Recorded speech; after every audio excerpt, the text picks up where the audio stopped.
grand space operas playing out over intergalactic war, empire expansion, and cutthroat alliances, among other things, are the dream of 4X strategy fans. Or at least I would think it is, having experienced real-time strategy titles like Battlefleet Gothic Armada recently.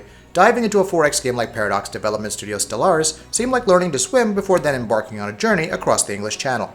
Fortunately, it only opened my eyes to the sheer fun and excitement that building your own empire can entail, even if that means having to contend with an oddly annoying interface and some late-game hiccups along the way. 4X stands for Explore, Expand, Exploit, and Exterminate. None of those start with an X, but that's besides the point, and there's almost plenty of each to go around in 2206. You start off choosing an empire and customizing it to your heart's content, from the race to the travel method, traits, banners, and much more. Then again, you could also just create your very own empire from scratch.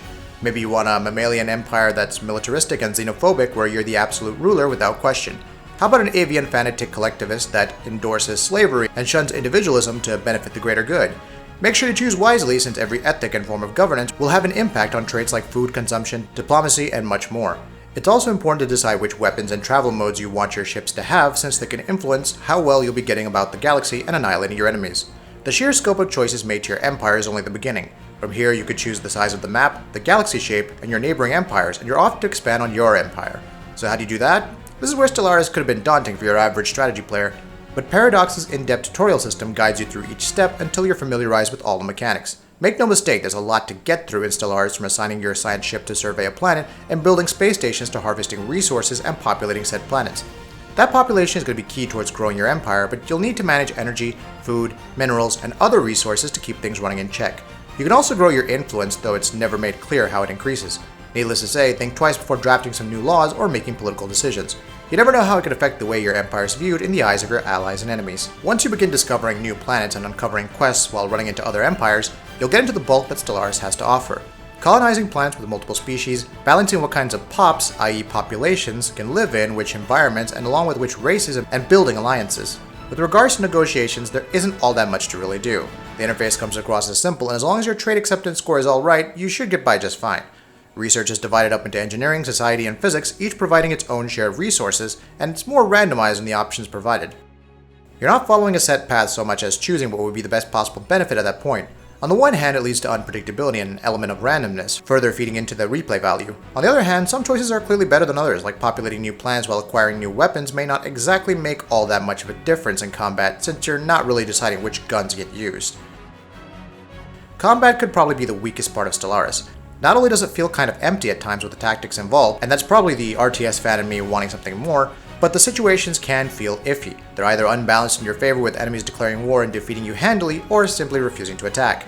Having to carefully look out for your partners to repel a powerful foe can be dissuasive in this regard, and there didn't seem to be any moderately incremental ways to increase my empire's breadth throughout the war. Also, for all the help the tutorial provides, it's difficult to figure out how to properly manage sectors when your empire becomes too big. Governors are supposed to be assigned to fetch your resources, but the offset to micromanagement was made worse by the fact that these sectors don't build their own ships or show up in the default planet list. It just causes a needless amount of confusion and busy work. There are issues like the odd bug or three, though performance is fairly solid throughout, and patches have only ensured that the experience is smoother. The late game catastrophes showed up rarely and didn't seem to have as cataclysmic an effect on the gameplay as they seemed, especially since they're meant to freshen up the game at that point. Despite these issues, it's hard to ignore how much fun Stellaris can be when you're just expanding your empire, exploring the universe, discovering new things, and understanding cultures when you're not deploying robots to subjugate them. The visuals are very nicely handled, and the design for each race and unique ship, especially those forged through alliances, looks great.